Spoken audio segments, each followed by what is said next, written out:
ఏలూరులో గంగానమ్మ జాతర ఉత్సవాలు ఘనంగా ప్రారంభమయ్యాయి. ఫిబ్రవరి 11 వరకు 3 నెలల పాటు ప్రాచీన సాంప్రదాయాలతో జరగనున్న ఈ ఉత్సవాలు ఎంతో ప్రాధాన్యతను సంతరించుకున్నాయి.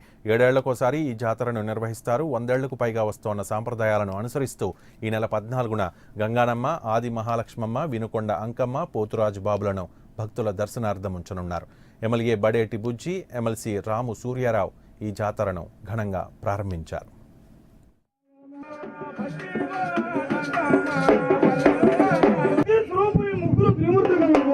తల్లి సలం తల్లి, బంగారు తల్లి, ముగ్గురు విముక్తులు కన్నా మూలమైన తల్లి.